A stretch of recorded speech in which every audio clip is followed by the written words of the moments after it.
Start now देखने वाले सभी साथियों को नमस्कार। भाई, आपने सुना हिसार के अंदर एक मामला जो इंटरकास्ट शादी हुई थी, लड़के की ने आत्महत्या या मर्डर, जो लड़का परिवार का आरोप है कि उसकी हत्या की गई है। इस साइड देखोगे तो आईजी ऑफिस के सामने भारी पुलिस बल है वो तैनात हो गया है, और इस साइड देखोगे तो आप जो लड़का पक्ष का परिवार वो मनोहर खट्टर का पुतला लेके आईजी ऑफिस के सामने वो पहुँच गए फूकने के लिए।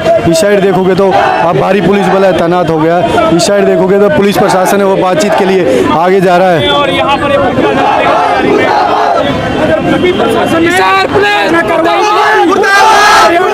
मंत्री की आवाज का गिराव करने का काम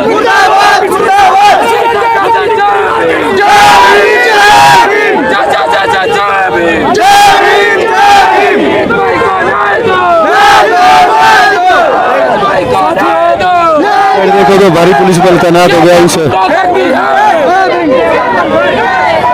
इलेक्ट्रॉनिक एविडेंस है, मैं लड़के का चाचा हूँ और सामाजिक कार्य करता हूँ। ये इलेक्ट्रॉनिक एविडेंस है मेरे पास कि सुमित को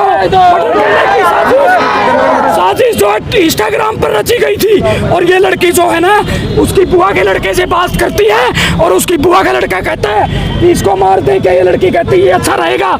लेकिन बड़े दुख की बात है कि पुलिस के लोग न तो 161 के बयान रिकॉर्ड कर रहे हैं, न सप्लीमेंट्री स्टेटमेंट रिकॉर्ड कर रहे हैं, और न ही इलेक्ट्रॉनिक एविडेंस ले रहे हैं। हमने एसपी को गंगाराम पुनिया को 50 से ज़्यादा ऑडियो रिकॉर्डिंग दी है इनके झगड़ों की। हम उसके आई विटनेस हैं। क्यों पुलिस बयान दर्ज नहीं करना चाहती? मुझे ऐसा लगता है कि पुलिस के ऊपर चंडीगढ़ से किसी बड़ी नेता का दबाव है।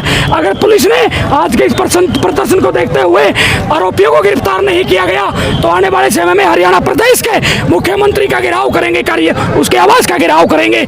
और इसमें मर्डर में 5 से 7 लोग शामिल है। साथियों, मैं आपको बता देना चाहता हूँ, और बड़ा दुख का विषय है कि हम लोग पिछले 7 दिन से सिविल हॉस्पिटल में सुमित की डेड बॉडी ले बैठे हैं और उसको न्याय दिलाने के लिए लड़ाई लड़ रहे हैं। बड़े दुख की बात है ये कि प्रशासन, गूंगा बहरा प्रशासन जो है, प्रशासन अभी क्या कह रहा है? नहीं, प्रशासन, बड़े दुख की बात तो यही है कि पिछले 7 दिन से पुलिस प्रशासन का कोई भी नुमाइंदा हमारे से बात करने के लिए नहीं आया। तो क्या पुलिस डेड बॉडी देने के लिए तैयार नहीं है? नहीं, डेड बॉडी तो पोस्टमार्टम के बाद लेने के लिए हम तैयार नहीं है। डेड बॉडी लेने के लिए हम तैयार नहीं है जब तक कि हमारे जो परिवार है, पीड़ित परिवार है, उसकी मांग जब तक पूरी तरह से नहीं मांगी जाती हम डेड बॉडी रिसीव नहीं करेंगे। और डेड बॉडी जो है तब तक सरकार की प्रॉपर्टी है। अगर डेड बॉडी को कोई नुकसान पहुंचा, डेड बॉडी में किसी भी तरह की डिकम्पोजिशन आया तो सरकार की जिम्मेदारी होगी। हम सरकार के खिलाफ, पुलिस के खिलाफ, अस्पताल प्रशासन के खिलाफ कार्रवाई करेंगे। नीतू के वकील से बात हुई थी, उन्होंने कहा था कि इसको अपने ही परिवार से खतरा था, यानी कि अपने ससुराल पक्ष से खतरा था इसको, जिसकी वजह से ऐसा हुआ है। देखिए, हम चाहते हैं कि इस मामले में पारदर्शी इन्वेस्टिगेशन हो, ईमानदारी से इन्वेस्टिगेशन हो, और इस मामले में ईमानदारी से इन्वेस्टिगेशन नहीं की जा रही, जिसके चलते पूरी जनता सड़कों पर उतरी है। उसका वकील क्या कह रहा है, क्या नहीं कह रहा है, वो अपना पक्ष रखेगा, उससे हमको कोई लेना देना नहीं है, ठीक है। लेकिन हमारे बेटे की डेड बॉडी जो है वहाँ पर पड़ी हुई है, और जिसकी बात कर रहे हैं वो जो कहती है कि मेरा पति है, उसकी हमारे पास डिजिटल एविडेंस है, जो अपने भाई के साथ मिलकर उसको मारने की बात कर रही है। बार बार रिकॉर्डिंग में उसका भाई उसको मारने की बात कर रहा है, 200% मारने की बात कर रहा है, तो वो किस तरह से क्लेम कर सकते हैं? और एक बात और ये कहना है कि बॉडी जो है एक मेरे बॉडी पर मेरा हक है और मुझे नहीं जानी। मैं पहले क्वेश्चन का जवाब दे देता हूँ। अगर सुमित का पिता उसको मारने की कोशिश करता तो हर महीने उसको पैसे क्यों भेजता? सुमित का पिता उसको रूम क्यों दिलाता? सुमित का पिता उसको दूध की डेयरी में क्यों भेजता कि मेरे बच्चों को कोई दिक्कत नहीं हो? सुमित का पिता उसे जहाँ पे उसने रेंट में मकान दिला रखा है वहाँ पे क्यों जाता? सारी की सारी साजिश कह रही है ना लड़की की, उसकी साजिश। मैं उस लड़की से मिला, भाई साहब, उस लड़की से मैं मिला, उसने सारे के सारे बातें कही। मैंने कहा आपको पता था कि सुमित के पिताजी पैसे भेजते? मुझे नहीं पता कि सुमित के पिताजी पैसे भेजते थे। मैंने कहा फिर जब उसने सुसाइड की तो फोन किसके नंबर से किया? बोली मैंने सुमित के फोन से फोन किया। मैं जब उसका आपको पता नहीं था, पासवर्ड नहीं पता था, उसको सुमित के पास से फोन कैसे कर लिया? बोल दी मुझे डेड बॉडी चाहिए। फिर मैंने डेड बॉडी का क्या करेगी आप? बोली जी वो तो ले नहीं रहे डेड बॉडी, इसलिए मैं लेना चाहती हूँ डेड बॉडी, क्योंकि वोट नहीं रहे। उसकी माँ भी उसके साथ में आज खड़ी हुई है, ऑडियो हमने सुना है, सारी की सारी चीजें सुनी, इसमें सारे के सारे तथ्य घूमते लड़की की तरफ।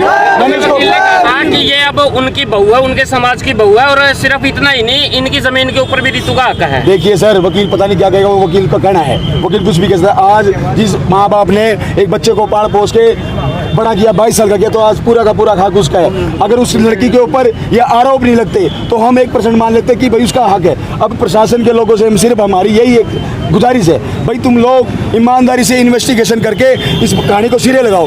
बार बार इसमें भाई साहब मैं आपको लीगल बता देता हूँ। जो ये कही जा रहा है ना कि उसकी प्रॉपर्टी पे हक है, इसमें लीगल जो पोजीशन है वो ये है कि जो उसकी सेल्फ अर्न्ड प्रॉपर्टी है डिसीज्ड की, सुमित की सेल्फ अर्न्ड प्रॉपर्टी जो है, उस प्रॉपर्टी पे वो राइट्स कर सकती है, लेकिन उसके बाप की प्रॉपर्टी पे थोड़ी राइट कर सकती है। और जिस महिला के ऊपर उसके पति के प्रताड़ित करके आत्महत्या के लिए मजबूर करने के या हत्या करने के आरोप लगे हुए हैं, वो तो वैसे ही इस राइट से डिस्क्वालीफाई हो जाती है। आपकी इस विषय पे डीसी से बात हुई है, आपकी एसपी साहब से बातचीत हुई? एसपी साहब से पहले एसपी साहब से बात हुई थी, गंगाराम पुनिया जी से बात हुई थी, उसके बाद एक घटनाक्रम में उनका ट्रांसफ़र हो गया।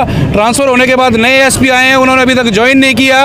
और जो जांच अधिकारी हैं, ये सीआईडी और अन्य एजेंसीज हैं, वो पीड़ित परिवार को बिल्कुल भी रिपोर्ट देने का, अपडेट देने का काम नहीं कर रही है कि इन्वेस्टिगेशन में एक्चुअली चल क्या रहा है। हमारे पास कुछ एडिशनल एविडेंस आए हैं, कुछ डिजिटल एविडेंस है, रिकॉर्डिंग है, चैटिंग है, वो हमने बार बार जांच अधिकारी को देने की कोशिश की है। जांच अधिकारी बतौर सबूत उसको स्वीकार करने के लिए तैयार नहीं है, ना ही जांच अधिकारी आज तक वहाँ पर मौके पे आए। एक डीएसपी आया था, उस डीएसपी ने वहाँ पे आके बदतमीजी की पीड़ित परिवार के साथ। जिस परिवार की कप्तान सिंह डीएसपी था, जिस परिवार की डेड बॉडी पड़ी हो और उस डेड बॉडी के साथ वो जिनके आंसू रोते रोते सूख चुके हो, उसी के साथ वो डीएसपी अपने वहाँ पे वर्दी का दोस्त जमाने का काम कर रहा था। तो ये पुलिस प्रशासन की ये एटीट्यूड है विक्टिम्स लोगों के प्रति, एससी समाज के लोगों के प्रति। तो क्या लगता है पुतला जलाने से क्या होगा? पहले भी आप एक दफा पुतला जला चुके हैं। हरियाणा में चीफ मिनिस्टर खट्टर से ज़्यादा कोई प्रभावशाली व्यक्ति नहीं है, और यहाँ पर आप लोग हैं, आप लोगों के माध्यम से चीफ मिनिस्टर तक आवाज़ जाएगी। यहाँ पे सीआईडी के लोग हैं, उनके माध्यम से चीफ मिनिस्टर तक आवाज़ जाएगी, और पुतला फूंकना एक सांकेतिक कम्युनिकेशन है चीफ मिनिस्टर तक का, और हम वही काम करने का काम कर रहे हैं। ये एक तरह का हमारा रोष है जो हम प्रकट कर रहे हैं, और हम शांतिप्रिय तरीके से ही काम कर सकते हैं, और जब तक कि पुलिस इसमें आगे कार्रवाई नहीं कर देती।